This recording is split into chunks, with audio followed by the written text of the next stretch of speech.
نحمده ونصلي ونسلم على رسوله الكريم أما بعد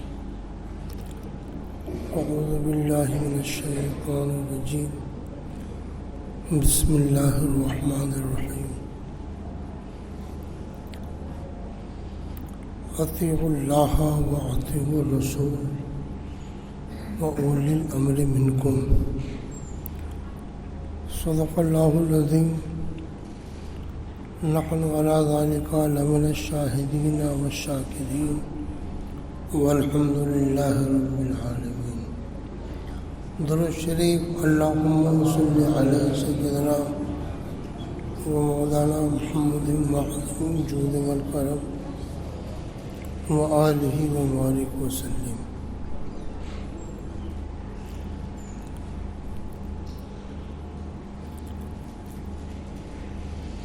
عبادت کیا ہے؟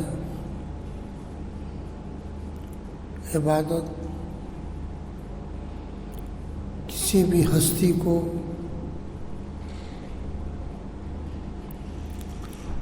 کسی بھی ذات کو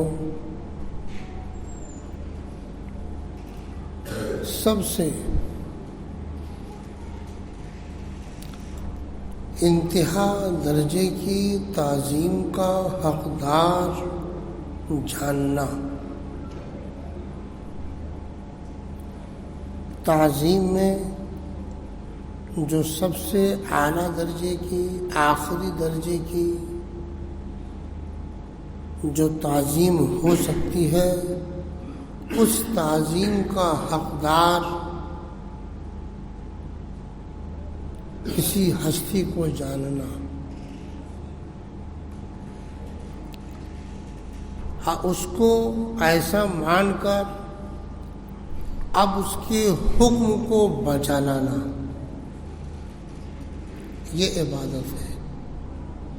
ہر مسلمان، ہر سنی مومن اللہ کو سب سے انتہا درجے کی تعظیم کا حقدار جانتا ہے اور ایسا جان کر اس کے حکم کو بجا لاتا ہے.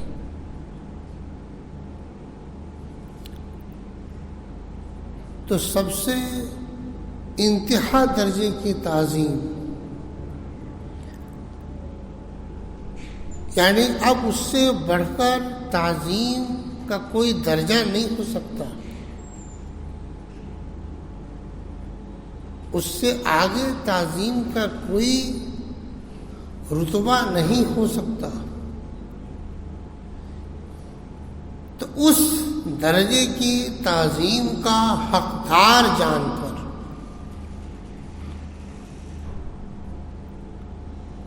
اس کے حکم کو بجا لانا.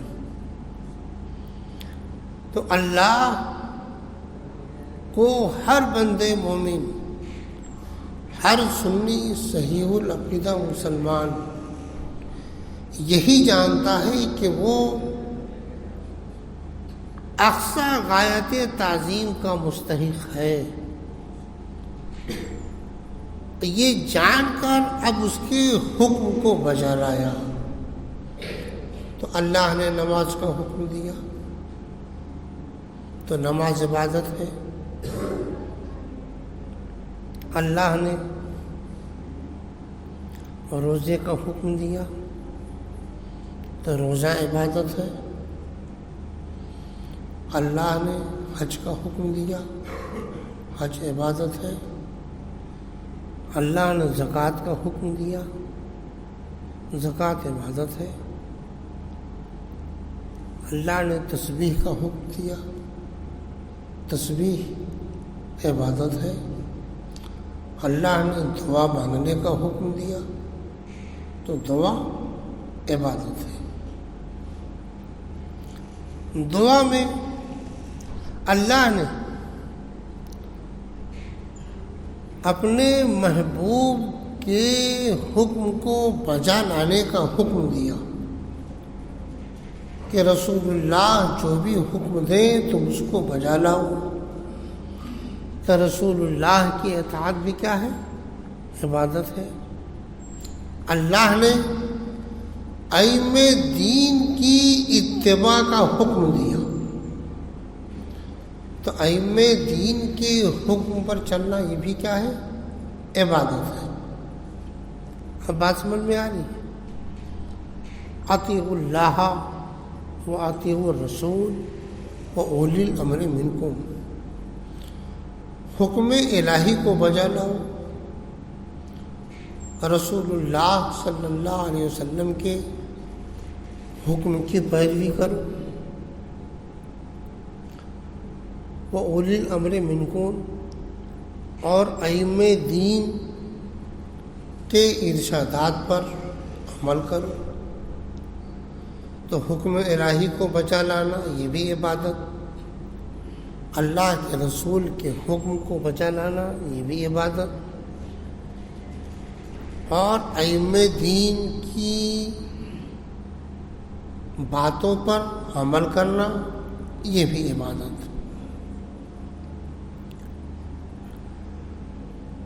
کچھ بد عقیدہ وہابی صفت، وہابی تو گمراہ ہی ہیں، جن کے دل و دماغ پر وہابیت چھا گئی۔ اب وہ کہتے ہیں کہ نماز عبادت ہے، روزہ عبادت ہے، دعا مانگنا بھی عبادت ہے، مگر دعا مانگنے میں رسول اللہ کا وسیلہ دینا یہ شرک ہے۔ اس لیے کہ دعا عبادت ہے اور عبادت اللہ ہی کے لیے ہے، تو تم دعا میں رسول اللہ کا جو وسیلہ دو گے تو تم نے گویا اللہ کے ساتھ رسول اللہ کو شریک کر لیا۔ ایسے لوگ اپنے عقیدے کے اعتبار سے خبیث ہیں، یہ باطل ہے۔ میں نے پہلے بتا دیا کہ عبادت کیا ہے؟ اللہ کے حکم کو بجا لانا، اللہ کے حکم کو ماننا، اللہ کے حکم پر چلنا عبادت ہے۔ اللہ نے حکم دیا اطیعوا اللہ، حکم الہی کو بجا لاؤ، تو اب حکم الہی کو بجا لانا عبادت۔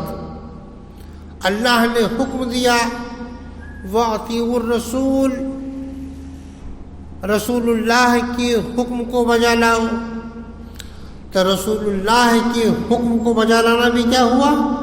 عبادت۔ اللہ نے حکم دیا وَأُولِي الْأَمْرِ مِنْكُمْ، ائمہ دین کی اتباع کرو، ائمہ دین کے باتوں پر چلو، ائمہ دین کے ارشادات پر عمل کرو۔ تو ائمہ دین کے ارشاد پر چلنے کا اللہ نے حکم دیا، تو ائمہ دین کے ارشاد پر چلنا بھی کیا ہوا؟ عبادت۔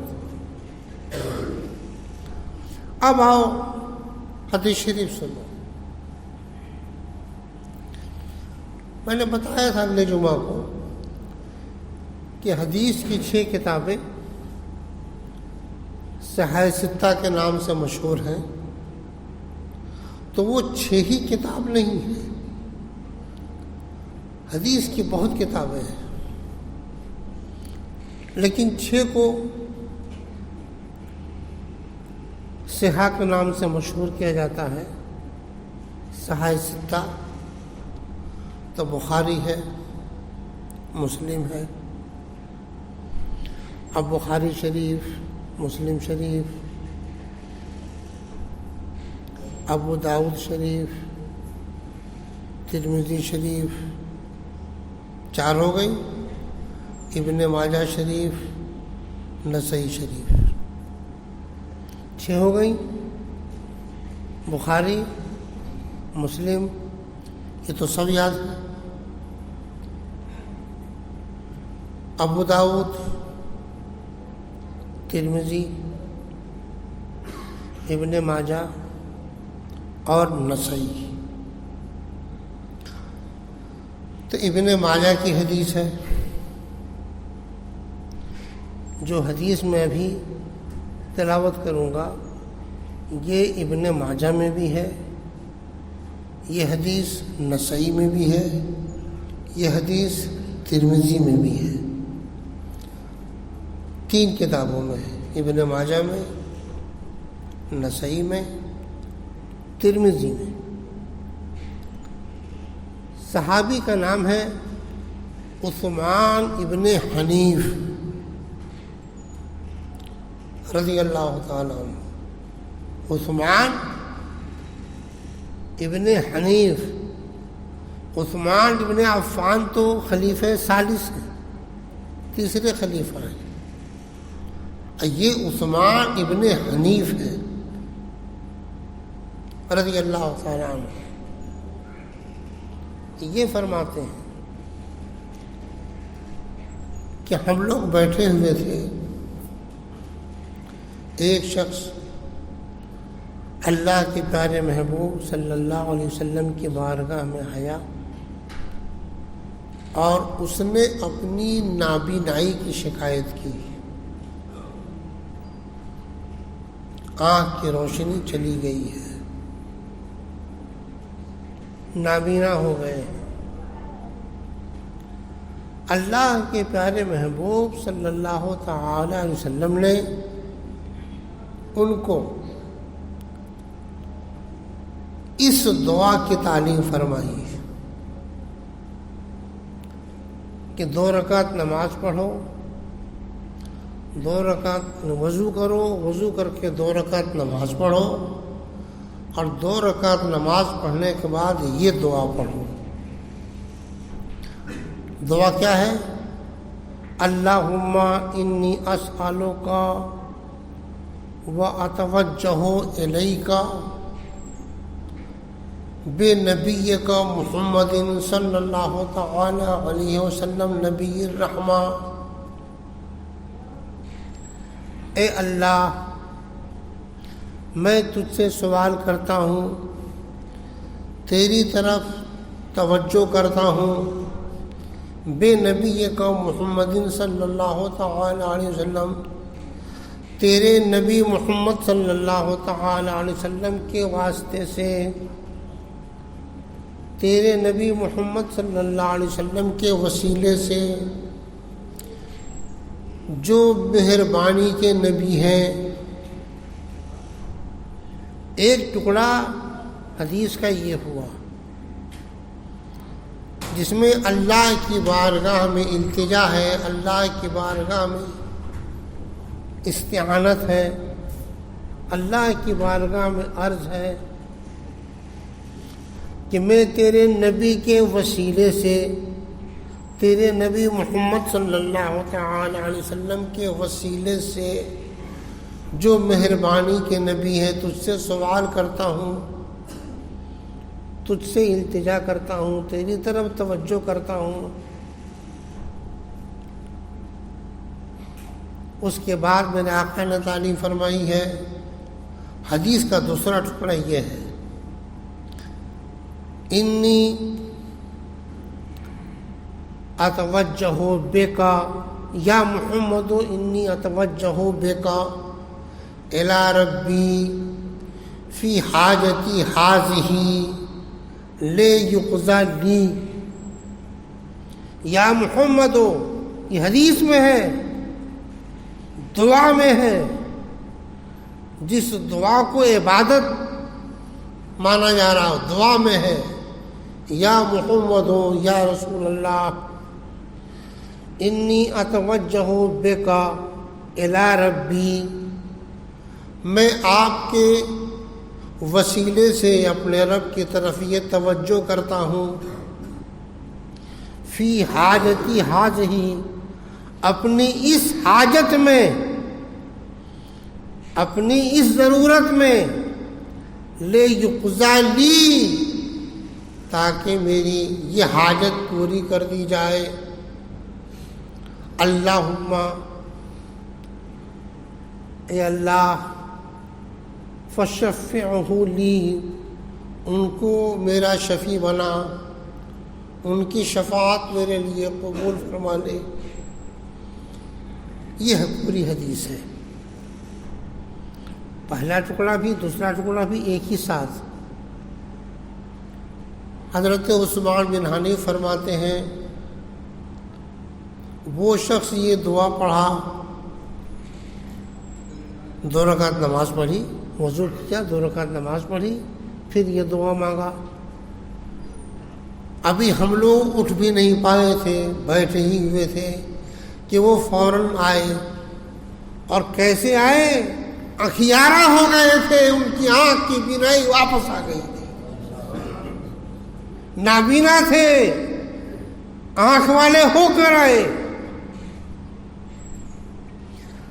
تو اب بتاؤ، یہ حدیث تو ابن ماجہ میں بھی ہے، یہ حدیث ترمذی میں بھی ہے، یہ حدیث نسائی میں بھی ہے، اور راوی بھی کون ہے؟ صحابی عثمان ابن حنیف رضی اللہ تعالیٰ عنہ۔ تو اس حدیث میں اب وہاں بھی کیا کہتا ہے کہ رسول اللہ سامنے ہو تو پکارو، پیٹھ پیچھے ہو تو نہ پکارو۔ اسی لیے میں نے پڑھا کہ حدیث کے 2 ٹکڑے ہیں۔ یہ نہیں ہے کہ میرا آقا نے فرمایا کہ اتنا ٹکڑا اللہ کی بارگاہ میں عرض کر لو، اللہم انی اسألک واتوجہ الیک بنبیک محمد صلی اللہ تعالی علیہ وسلم نبی رحمہ، اتنا ٹکڑا تم اللہ کی بارگاہ میں دعا میں عرض کر لو، یہ نہیں فرمایا۔ اور دوسرا ٹکڑا یا محمد انی اتوجہ بیکا الی ربی، یہ ٹکڑا تم میری بارگاہ میں آ کے عرض کرو۔ بلکہ جہاں پہلے ٹکڑے کی دعا ہے، جہاں وہ دعا مانگو، وہیں پر یا محمد الی آخر ہی بھی دعا مانگو۔ اب بتاؤ، اللہ کے پیارے محبوب صلی اللہ علیہ وسلم سے کا وسیلہ دے کر کے، ان سے استعانت کر کے دعا ایک صحابی نے مانگی کہ نہیں مانگی؟ روایت کرنے والے بھی صحابی ہیں، عثمان ابن حنیف، اور حدیث بھی ہے ابن ماجہ میں، نسائی میں، ترمذی میں۔ اب آؤ، اب وہ کہتا ہے جب تک اللہ کے رسول صلی اللہ علیہ وسلم ظاہری زندگی میں تھے تب تک تو دعا مانگ سکتے ہیں۔ ایک پہلے عقیدہ سمجھ لو۔ دیکھو، ادراک آدمی حواس کے ذریعے کرتا ہے، آنکھ سے دیکھ کے ادراک کیا، کان سے سن کے جانا، ناک سے سونگھ کے جانا، زبان سے چکھ کے جانا، ہاتھ سے چھو کر کے جانا، ہم کو علم ہوا، ان حواس کے ذریعے سے علم ہوا۔ تو ایک ہے اس حواس والی زندگی سے شعور، ہم کسی کو دیکھتے ہیں کہ چل رہا ہے، اٹھ رہا ہے، بیٹھ رہا ہے، بات کر رہا ہے، سن رہا ہے، سو رہا ہے، جگ رہا ہے، تو ہم اپنی اس حواسی زندگی سے، احساس سے اس کو زندہ سمجھتے ہیں، ایسا ہے نا۔ لیکن اگر کوئی شخص، ہم جب جان رہے ہیں کہ ہمارے احساس والی زندگی سے وہ نہیں چل رہا ہے، نہ اٹھ رہا ہے، نہ بیٹھ رہا ہے، نہ باتیں کر رہا ہے، تو اس کو ہم مردہ سمجھتے ہیں۔ قرآن کریم میں کیا ہے؟ اللہ کی راہ میں جو مارے گئے، اللہ کی راہ میں جو قربان ہو گئے، تم انہیں مردہ مت کہو، ہے نا؟ اللہ کی راہ میں جو مارے گئے ان کو مردہ مت کہو، بل احیاء، بلکہ وہ زندہ ہیں، تمہیں شعور نہیں. یعنی تم جس شعور سے زندگی سمجھتے ہو تو تمہارا شعور ان کی زندگی کا ادراک نہیں کر سکتا. ہے زندہ، انہیں زندہ مانو، لیکن تمہارے شعور والی زندگی ان کو نہیں ہے کہ تم ان کو شعور سے ادراک کرو. وَلَٰكِن لَا تَشْعُرُونَ، تمہیں شعور نہیں. اب بتاؤ، مثال دے رہا ہوں سمجھنے کے لیے. جیسے تم اگر خوشبو کو نہ دیکھ پاؤ تو کیا کہو کہ خوشبو موجود نہیں ہے؟ بولو. ارے تم خوشبو کو دیکھ پاتے ہو؟ ارے کون ہے جو خوشبو دیکھتا ہے؟ خوشبو دکھائی پڑتا ہے تو کہہ دو کہ خوشبو نہیں ہے. ٹھنڈی یا گرمی دیکھ پاتے ہو، کھٹا میٹھا دیکھ پاتے ہو تو تم کہہ دو کہ کھٹا میٹھا نہیں ہے، خوشبو بدبو نہیں ہے. ارے وہ تمہارے آنکھ کی ادراک کی چیز نہیں ہے کہ تم آنکھ سے ادراک کر سکو. اسی طرح سے تمہارا شعور جو اللہ کی راہ میں قربان ہو گئے ان کی زندگی کا ادراک نہیں کر سکتا تو تم کو شعور نہیں ہے. بل احیاء، وہ زندہ ہیں، وہ زندہ ہیں. وہ چاہیں تو چل کے دکھا دیں، وہ چاہیں تو تم ان کو دیکھ سکتے ہو، مگر تمہارے چاہنے پر نہیں، ان کے چاہنے پر نہیں. وہ چاہیں گے تب. اور انبیاء کرام کی زندگی بس ایک آن کو ان کو موت آئی. انبیاء کو اجل آنی ہے، مگر اتنا کہ فقط آنی ہے. ایک آن کو موت آئی، پھر ان کی زندگی ویسے ہی ہے، ان کی زندگی ویسی ہی ہے. تم کو شعور نہیں ہے تو تم کو شعور اگر نہ ہو تو انکار کر دو گے تو زندہ ہی نہیں. قرآن کریم کا انداز دیکھو. بل احیاء وَلَٰكِن لَا تَشْعُرُونَ.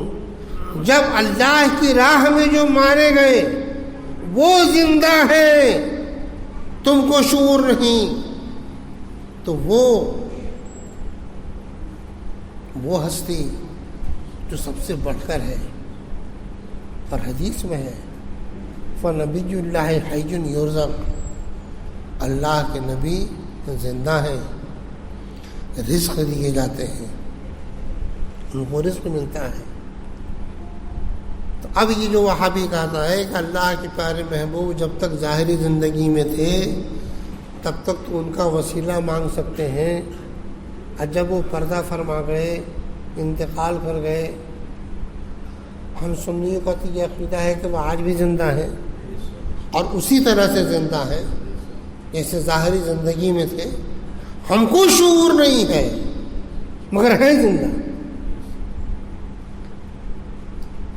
اور موت تو بدن کو آتی ہے، روح کو نہیں آتی. بدن مرتا ہے، روح نہیں مرتی. لیکن اب دوسری حدیث سنو. وہی عثمان بن حنیف رضی اللہ تعالیٰ عنہ ہیں. اب زمانہ آیا سیدنا عثمان غنی رضی اللہ تعالیٰ عنہ کا. تو سیدنا عثمان غنی کا زمانہ کب ہے؟ پہلے خلیفہ صدیق اکبر ہیں. اللہ کے پیارے محبوب جب ظاہری نگاہوں سے اوجھل ہو گئے تو پہلے خلیفہ کون ہوئے؟ صدیق اکبر. دوسرے حضرت عمر ہیں. تیسرے خلیفہ عثمان غنی رضی اللہ تعالیٰ عنہ ہیں. جب ان کی خلافت کا زمانہ آیا، اب جو میں حدیث پڑھ رہا ہوں یہ روایت ہے معجم کبیر میں، امام طبرانی نے معجم کبیر میں اس کو نقل فرمایا ہے۔ وہی صحابی ہے عثمان بن حنیف رضی اللہ تعالیٰ عنہ۔ ایک شخص عثمان غنی کی بارگاہ میں آتا ہے اور رسائی نہیں پاتا، بار بار آتا ہے، رسائی نہیں پاتا، اپنی حاجت کو لے کر کے آتا ہے، رسائی نہیں پاتا۔ اس نے عثمان بن حنیف سے کہا، عثمان بن حنیف نے اس کو اسی حدیث کی تعلیم دی اور کہا کہ تم وضو کرو، 2 رکعت نماز پڑھو اور بارگاہ الہی میں یہ دعا کرو۔ وہ یہی دعا پڑھتا ہے، اللہم انی اسألک واتوجہ الیک بنبیک محمد صلی اللہ تعالی علیہ وسلم نبی الرحمہ، یا محمد انی اتوجہ بک الی ربی فی حاجتی ہذہ لیقضی لی۔ یہی حدیث پڑھتا ہے۔ اس حدیث میں بتا چکا ہوں اللہ کی بارگاہ میں حضور سے وسیلہ ہے، اور دوسری حدیث میں دوسری ٹکڑے میں یا محمد اللہ کے پیارے محبوب صلی اللہ علیہ وسلم سے استعانت ہے، یا رسول اللہ میں آپ کی طرف آپ کے وسیلے سے اپنے رب کی طرف توجہ کرتا ہوں، یا رسول اللہ۔ اس میں یا محمدوں کا کلمہ ہے، یا رسول اللہ میں آپ کے وسیلے سے، آپ کے وسیلے سے الی ربی اپنے رب کی طرف توجہ کرتا ہوں، فی حاجتی ہذہ اپنی اس حاجت میں۔ وہ شخص جیسی دعا سے فارغ ہوا، عثمان غنی رضی اللہ تعالیٰ عنہ اس کی طرف متوجہ ہوئے، اس سے ملے، اب فرمایا تم اپنی جو حاجت کہنی ہو کہو، تم کو جب حاجت پڑے تب آؤ۔ اتنی مہربانی دیکھا تو آ کر کے کہتا عثمان بن حنیف سے کہ آپ کا احسان ہے کہ آپ نے عثمان غنی سے میری سفارش کر دی۔ عثمان بن حنیف فرماتے ہیں، واللہ میں نے عثمان غنی سے ملاقات نہیں کی، تیرے بارے میں کچھ نہیں کہا، بات یہ ہے کہ جس دعا کی میں نے تجھے تعلیم دی یہ وہی دعا ہے جو میرے آقا صلی اللہ علیہ وسلم نے ایک نابینا کو بتایا۔ ابھی ہم لوگ جدا بھی نہیں ہو پائے تھے کہ وہ نابینا اخیارے ہو گئے۔ اس دعا کی برکت سے عثمان غنی رضی اللہ تعالیٰ عنہ تمہاری طرف متوجہ ہو رہے ہیں۔ تو اب بتاؤ، اللہ کے پیارے محبوب صلی اللہ علیہ وسلم کی زندگی میں اس دعا میں اللہ کی بارگاہ میں فریاد ہے اور اللہ کے رسول کا وسیلہ ہے، اللہ کے رسول سے التجا ہے، اللہ کے رسول سے گزارش ہے۔ تو بتاؤ، دعا میں رسول اللہ کا وسیلہ دینا حدیث کی روشنی میں بھی جائز ہوا کہ نہیں جائز ہوا؟ اب جو یہ وہابی خبیث کہتا ہے تو آپ یہیں سے سمجھ جاؤ کہ اس کے عقیدے میں فطور ہے، اس کے عقیدے میں بطلان ہے۔ ایک اور دوسری حدیث سن لو۔ حوازن ایک قبیلہ تھا، جب اس سے جنگ ہوئی ہے تو ان کے اموال، ان کی عورتیں، بچے سب مال غنیمت میں مسلمانوں پر تقسیم ہو گئے۔ تو وہ قبیلے والے اللہ کے پیارے محبوب صلی اللہ علیہ وسلم کی بارگاہ میں آئے اور عرض کیا، ہماری عورتیں، ہمارے بچے، ہمارے اموال سب بٹ گئے، تو میرے آقا صلی اللہ علیہ وسلم نے کیا فرمایا؟ حدیث کا ٹکڑا ہے، اذا صلیتم الظہر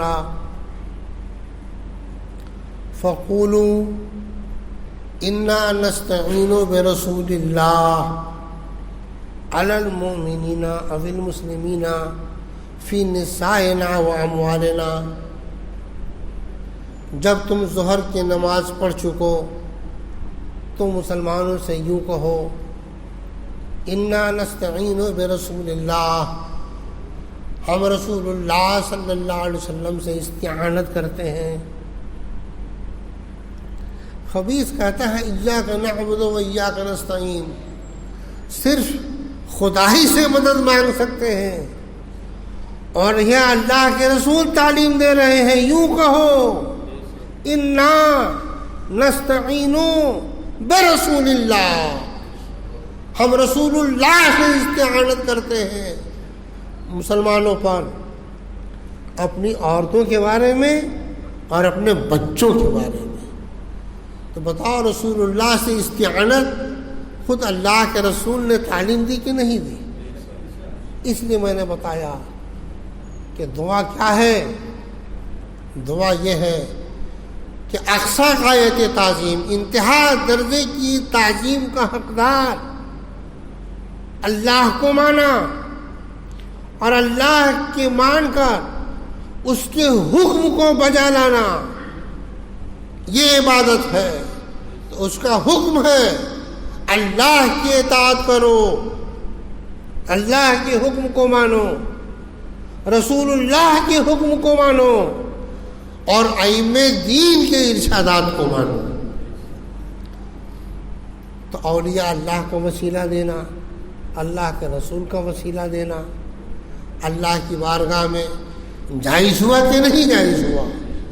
تو اس لیے میں نے بتایا کہ آج کل وہابی طرح طرح کا شبہ ڈال رہا ہے۔